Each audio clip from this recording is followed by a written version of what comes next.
You need to start understanding the severity of the situation, right? Because I don't know if you really do, all right? And I think you need to start understanding that how this interview goes and what decisions you make here are going to affect your life for a long, long, long time. I think you think that you had this all planned out, and I think and again, not saying it in a bad way, but this is what we do. Okay, when we make mistakes, we figure things out and go, okay, all right, there's a lot more going on here, all right? And you know whose name is all over this right now?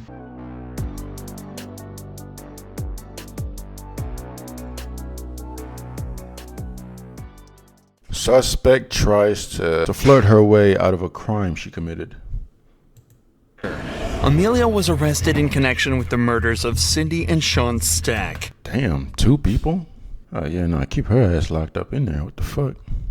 They think she helped her husband cover up the crime, but she will do everything she can to get away with it, including flirting with the detectives. Well, now see, the flirting technique usually works, but not in your case, shorty. You too chopped. I'm sorry. this case started in a playful manner, it quickly evolved into one of the most intense interrogations of all time. They're dead. They're both dead. I didn't do anything. The detective starts by reading Amelia her rights and getting some basic information. Am I, like, getting arrested or something for something? Or... We'll explain it to you. Yeah, we'll explain it to you, okay. I just normally, when this starts, is like someone getting in trouble or arrested or something. Well, we just, like I said, we want to be able to talk to you. Already, it's obvious that Amelia is making her voice high-pitched and speaking in a timid tone of voice. While this could just be what she sounds like normally, other footage of her suggests otherwise. I don't want to press charges, but I would like a no contact order. I can do that. Okay. Her change in tone could also be a reaction to being in a... Oh yeah, she been wilding for a little minute, huh? Okay, that's good to know, I guess. Stressful and uncomfortable situation. But as the interrogation continues, she begins to show more and more of these flirtatious signs. What happened with Josh? Did you say that... Did I hear you say he shot himself in the leg? Yeah, so in December, we went bowling. Okay. The bullet went around the bone and around the artery. Wow. Through and through. Jeez. That's lucky. I know, he's crazy. How long you guys been married? It'll be a year in September. Oh, okay. Mm-hmm. Here, Amelia gathers her hair. Man, why she... Shorty, listen, bro. Don't flick your hair like you about to get that man the best time of his life. Listen, that shit ain't gonna save you in this situation. You caught 2 bodies. It's a wrap for your ass, boy. And moves it all to the right-hand side, exposing her neck on the left. The neck carries the jugular, an important and vulnerable part of the body that many people will make an effort to protect. However, when someone feels comfortable... Okay, buddy, I think you're reading into it a little too much. I don't think me just looking at somebody's jugular is gonna fucking make me attracted to them. What the fuck? Or safe around someone, they're likely to expose their neck by tilting their head or moving their hair to the side, suggesting attraction or at least the desire to show it. All right. So, Amelia, I can tell you the reason Yeah, I don't agree with that shit at all. I don't think that's what that is. why we're here today is because of that issue with the bank. Okay. Okay. All right. Does that surprise you? For this type of situation, yeah. Okay.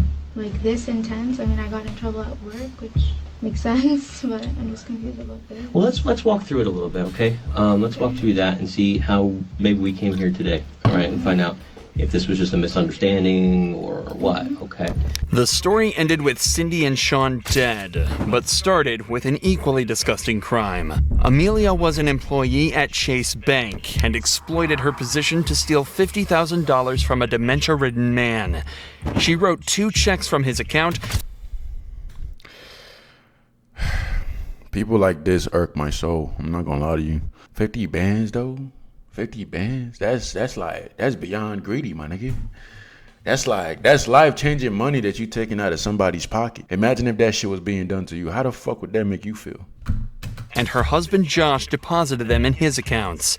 When Cindy and Sean started asking questions, Josh purchased a gun and shot the pair in their own apartment.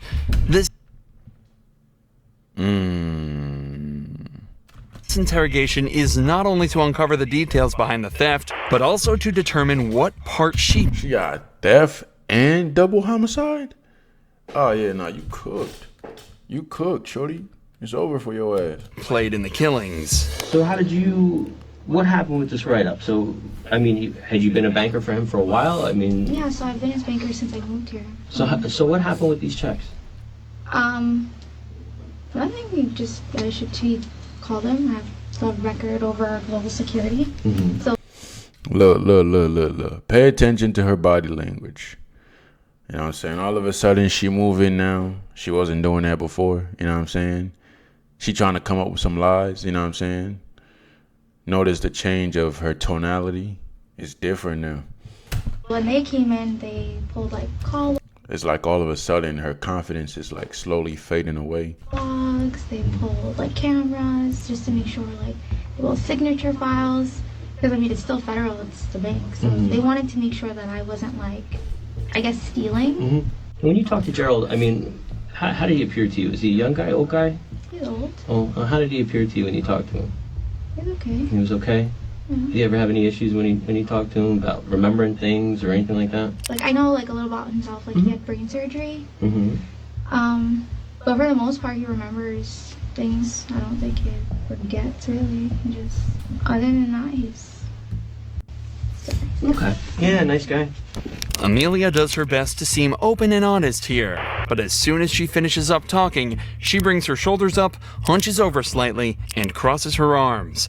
All movements that are done to protect vital parts of the body and are obvious tells that someone feels uncomfortable. These signs only become more apparent as the interview continues. What did he have you do? Like, what did he ask for?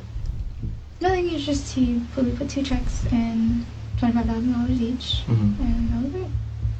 The grandson came, picked him up, and The grandson came and picked him up? it was either the day before or the day after. I opened up an account for him. Oh, so he must have just deposited those checks into the account? I'm guessing. I think your best bet right now is to be completely honest with us, okay? Okay. So let's go on a little bit more, okay? The truth is going to be the best thing right now, okay? This happened in May? My write-up for work in May. Yes. Is the account still open? The father? No? Amelia's speech has become much shorter and unclear, and she continues to seem more and more uncomfortable when pressured about Gerald's banking records. Of course, the detective has noticed this and is seeing straight through her original timid and playful demeanor. Yeah, nah. One thing about these investigators is like you can't outsmart these niggas, bro. They are smart as fuck. Understand, like these are probably some of the smartest people you'll ever interact with. You know what I'm saying? Their memory is sharp. Their communication, their ability to read and understand body language is like 10 out of 10. You know what I'm saying? So they can easily see through the bullshit. So he decides to ramp up the pressure. Listen, at a certain point in time, we have to move past it, all right? He's a nice guy, and I'm sure you really do care about him. I do. Do you see now? But it's not like I don't want to make it. Okay. No. Did you take advantage of that old man? I don't want to say I took advantage of him because he's a really nice guy. Yeah. And Josh, did he ever talk to them? No, he never spoke to him. He doesn't even know who they are. Would you have been at their house? Him? He doesn't even know where they live. I don't even know where they live. Well, you have access to his account. Yeah, but I haven't. You opened it. Yeah, but I don't remember his address. You talked to Cindy? Possible she gave you their address? Is it going to be in the text messages? No, But you don't remember if she gave you the address or not? she never did. She had no reason to. It's possible Josh went over there and you didn't know? I mean, how would he know where they live though? That's not the question I was asking. Is it possible that he went over there? Not that I know. No, So you can't say for sure he did or didn't? I can say no How to my can you say knowledge no? because he doesn't know he doesn't know them. Amelia now decides to change strategies. Yep. Watch her tonality, body language, and confidence is going back up again. So this is obviously a girl that knows how to give you a combination of both truth and lies. So she's combining the truth and the lies. I don't know. But it's like you could tell when she's telling the truth and when she's capping out her ass. Because it's like you just pay attention to her body language. Instead of her original flirtatious and playful demeanor, she's switched to an innocent and clueless one. At points, she even smiles and laughs while being asked serious questions in an attempt to downplay the intensity and pressure. This is a sign that the facade she's put up is starting to break, and the detective takes this as an opportunity to press her even further. I think you need to start understanding the severity of the situation, all right? Because I don't know if you really do, all right? And I think you need to start understanding that how this interview goes and what decisions you make here are going to affect your life for a long, long, long time. I think you think that you had this all planned out, and I think and again, not saying it in a bad way, but this is what we do. Okay, when we make mistakes, we figure things out and go, okay, all right, there's a lot more going on here, all right? And you know whose name is all over this right now? You and Joshua, okay? You need to start thinking real hard and real fast, okay? Who is involved in this and what happened, okay? That's all I know. Okay. Things got out of hand. Okay? This got out of hand. I think what happened was Cindy was asking you for this money back and you didn't have it. And there's some issues there, okay? Sometimes, again, when we make a mistake, we do something wrong and the ball gets rolling and we can't stop it. You understand?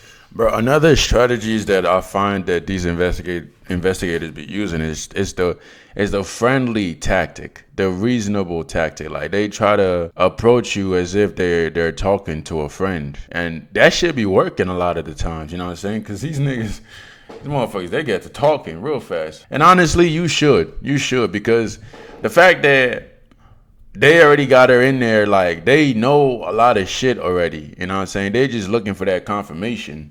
You know what I'm saying? You know what I'm saying? Okay? Listen, you have your whole life ahead of you. I know. You have a 7-year-old son.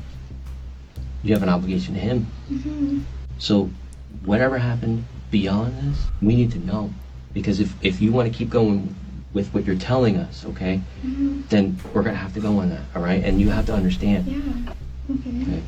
So somebody did something, we need to know now.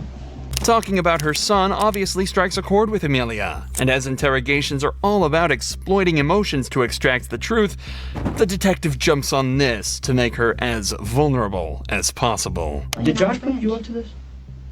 No. Well, this is the stuff we need to know. Listen, if he put you up to it, he put you up to it. That's okay.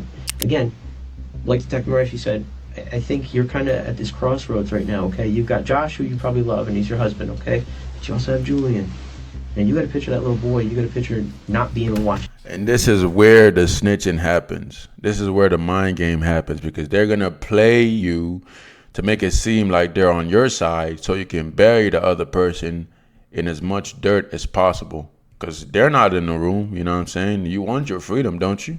Hey, you're right. You better get to talking, nigga. And grow up. Think about that for a second. Think about being put somewhere very far away from him, and the only way you're going to have contact with him is through letters. You're going to get pictures in jail, in prison, of your little boy growing up. That's your future. I don't know the severity of what he did, What did he do?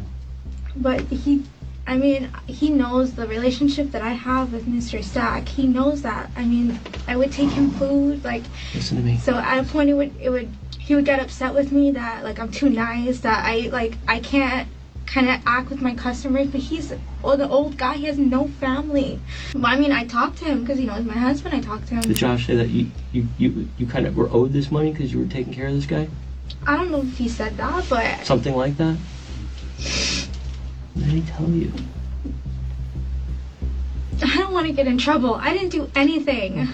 We need to know. Well, then tell us. Oh, no, Shorty, you're already in trouble, Shorty, so you might as well stop playing the victim card, because that shit is not working. You know what I'm saying? Understand that when they get you to this point where they have you in the interrogation room, bro, they already have a lot of shit on you. You know what I'm saying? So it's pointless trying to play stupid at this point. They already know what you did. They know the part that you played. They just need you to confirm that shit. Okay? Tell us. And also maybe give them a few more details that can, you know, help them find other more people that are related to the case. They're both dead. What? Yeah, they're dead. So now we really need to talk. At this point, all of the games that Amelia was playing have gone out the window. Whether she's innocent or not, she's now being accused of aiding a murderer and is faced with losing her job, house, and a 7-year-old son. So, understandably, she's starting to get incredibly scared. I do not want to go to jail. I don't. Like, if I get fired, okay, let me get fired at work, but I don't want to go to jail. I didn't do anything. I didn't plan anything. I didn't conspire anything. I didn't do anything. I don't want to go to jail. From here, the detectives try to capitalize on this, using her vulnerable state to try and extract as much information as possible from her. But Amelia asserts that she's only told the truth throughout the entire interrogation. She didn't know Cindy and Sean were dead, and she had nothing to do with their murders. But here is where the interrogation takes a massive turn. These detectives have now been talking to her for over 2 hours, and they've executed this style of interrogation almost perfectly. But for the last few hours, they've just been going around in circles to no avail. So instead, they leave the room to discuss a new approach. And that's when detective number 3 enters with blankets and a kind, apologetic tone. Hey, you need to talk to him. You need to get out from underneath this big time. Did they tell you who they work for? Yeah. Yeah, we're homicide detectives, so. I know. And they want you to be a witness, not a suspect. That's why I want to talk to them, because I just don't want to be involved in any of this. Like, Okay. I don't want any part of this. I want to be... But you are involved. The $50,000 hit your account, did it not? You can't say you don't want no part of this when you started it. You know what I'm saying? You played a big part of this. to go home. Okay. And after such a stressful experience with the other detectives, will set Amelia's mind at ease and subconsciously enforce the idea that he isn't a threat. At the start of the interrogation, Amelia was trying to seduce the detectives in an attempt to get better treatment and hopefully even a lighter sentence. So if the third detective plays into this by treating her kindly and playing her game, maybe he'll have a chance of finding out what really happened. In these cases, you can't lie. Mm-hmm. You can't, which means holding something back, Mm-hmm. telling a partial truth, Mm-hmm. or just flat out lying. Mm-hmm. That is accessory. You're protecting someone, and I'm telling you right now, you don't need to do that. Okay. If you know what happened, tell him. Did he tell you what he did and told you not to say anything? No, he just told me if you say anything, that, Okay. like if you, because, I mean, I'm not stupid. Okay, but eventually he told you what happened. No, he didn't tell me that he killed anybody. Or that he was going. But you know that he was going over there. I knew that he was going over there. What day? He told me, he's like, don't worry about what I'm doing. I'll take care of it. Talking about them, though. I'm guessing so, because that's just what he keeps on saying. Your importance is in details, not in vagueness. They told me I'm going to jail regardless. Well, the fraud part may be, but that's nothing. That is nothing compared to these charges Yeah. for first-degree murder. If I say all of these things, will I get in trouble? If you don't say any of these things, Is she slow? What the fuck? What do you mean? Will I get in trouble? Why are you still trying to play that card? Listen, they already have you in the interrogation room. You are the trouble. You like 50% of it at this point. You know what I'm saying? The next nigga they got on the line is your husband. He did the homicide, but you played a part of it. you're definitely going to get in trouble. But this is where I'm scared. If I say these things, like, I didn't do any of this. Put it this way. If you protect him and you don't tell us everything, Okay. then you're part of the crime.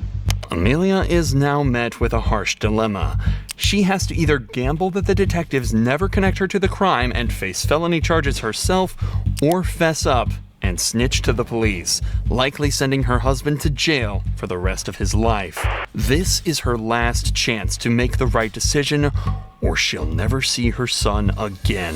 Can we start over from the beginning then? Yeah, go ahead. So I let her know she wanted to know.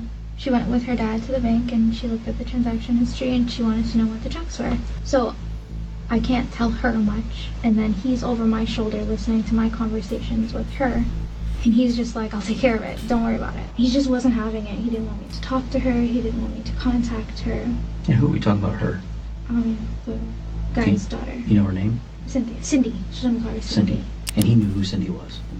Only because of the conversations that me and her were having. Okay, go ahead, I'm sorry. The next day he went and he bought a gun. I don't know if it was Tuesday or Wednesday. He called out of work.